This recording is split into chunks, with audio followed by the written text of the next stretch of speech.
Good afternoon, everyone. Thanks for joining me in this video. This is Tuesday, the 30th day of December 2025. I can't even imagine that we are just a few steps away to 2026. It is well. All right, pay attention. 3 weeks ago, the day Senate confirmed former CDS Christopher Musa as Minister of Defense. That was the day Senate President Godswill Akpabio made a statement that Trump is on our neck. Okay, I made a video that very day. Pay attention. This is what I said that very day. Go straight to the point without wasting your time. The appointment of General Christopher Musa, the former CDS, as the defense minister is a damage control. What did I say? I said it is a damage control from the federal government.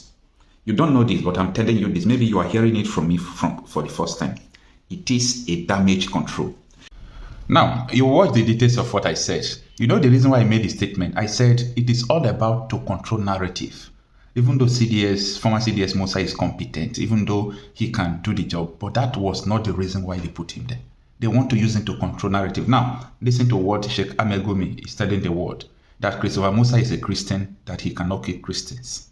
What you're saying, it does sound a bit dodgy, frankly speaking. And Trump warned Nigeria last month that if it didn't address the Christian security concerns, he would send in the military with, quote, guns a-blazing. What do you think about that statement? Look at it now. The Minister of Defense is a Christian. The Chief of Defense Staff, where all the security output, is a Christian. So what else do you want us to do? Will these Christians be killing Christians? There's nothing like Christian genocide. It's just a claim by them. If they want to commit everything, they have also a reason. Now, this was the exact statement I made that very day in full. Pay attention to the details. Now, the issue here is this. The president is a Muslim.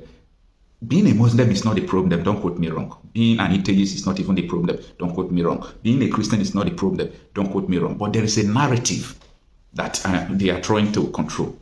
The president is a Muslim, vice president is a Muslim, minister of defense is a Muslim, then Minister of State Defense, Matawande, is also a Muslim. Everything about defense, they are Muslims.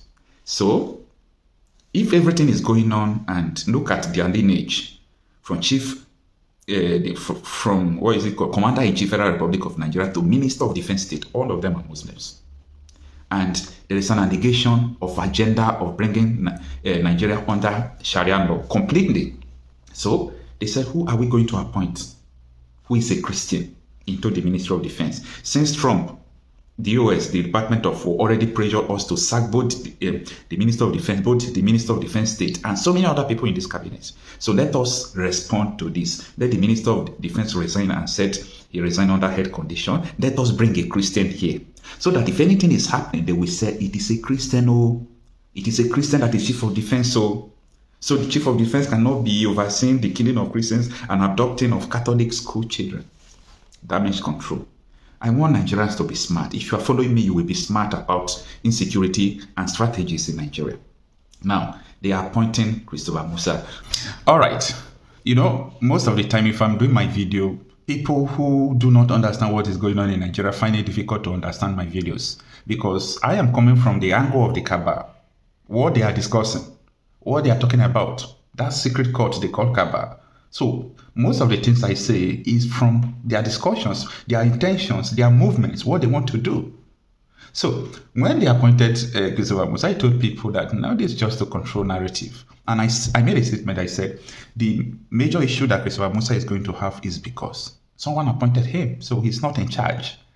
That he can't do too many things different. He can just try his best, but he can't do anything that will change the situation we have. And this is the reason why I am saying that, on that very day, the same day Musa was confirmed as the Minister of Defense, Christopher Musa promised Nigerians one thing. Listen, Christopher Musa said that he's going to give people hope.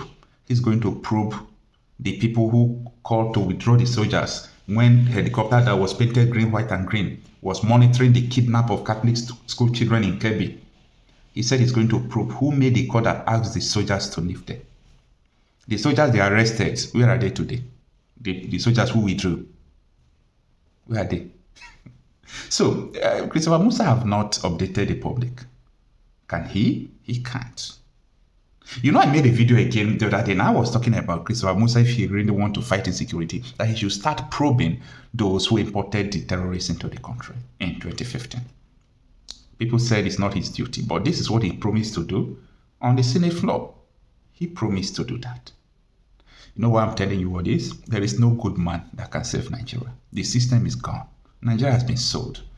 There is a secret court. There is a secret court in Nigeria right now, like they call them Kaba. You know, the seat of power in Nigeria is not Aso Rock. The seat of power is Kaba. Kaba is not in Aso Rock. Kaba is a secret court. Who understood, they knows what is going on in Nigeria. Like, if they say die, they will kill you. They say you become president, you become president. If you like, vote whoever you want to vote, like they are in charge.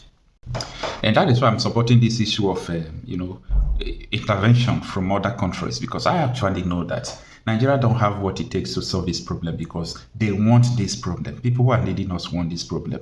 They want to Islamize Nigeria. There is a plan for that.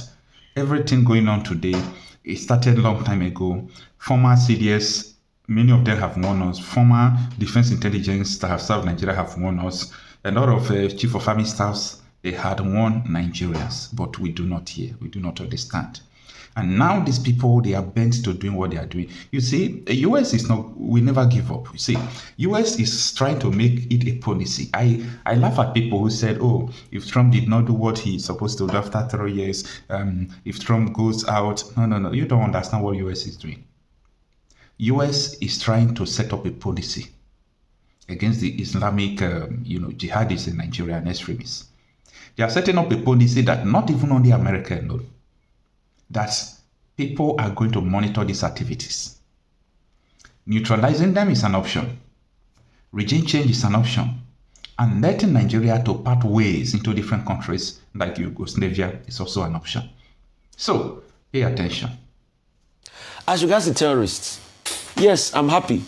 And the villagers themselves said they saw terrorists that died as a result of the strike. Yeah. In fact, Riley Moore, the lawmaker in America, was one of those that said, oh, we got a good report from the strike that it did affect them. The villagers are happy, they're feeling relieved. So for all of those that first argued in the first place, that why would they strike Sokoto? It's supposed to be Boronu, that argument nullified.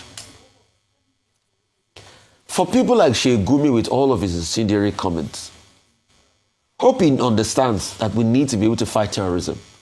And if we don't fight terrorism, Nigeria won't be free. So with all of his comments that he will have rather we have Turkey do the work by calling the American terrorists and saying, no, we don't want unholy hands to come. For good measure, if I can extrapolate this talk about unholy hands, Turkey too has skirmishes going on. And it's not all huru for them. What we are saying is, how can we stop this insecurity ravaging our country, causing destruction of lives and property? I think that should be the priority. And for all of those that are telling their darrants that, oh, it's against us. No, it's because we want results. And I'm sure they can watch this video done by Ferdinand, that the villagers are actually happy for it. So we must be careful.